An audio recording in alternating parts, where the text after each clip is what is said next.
side. The downside, you put your standard hinge on this. And on this side, we have the Orlando hinge.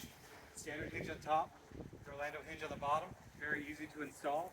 And what it does is it allows this gate to come up this slope.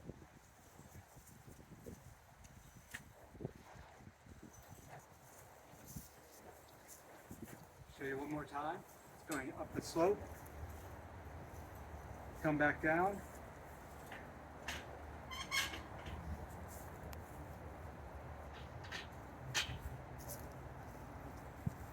You've got a nice double gate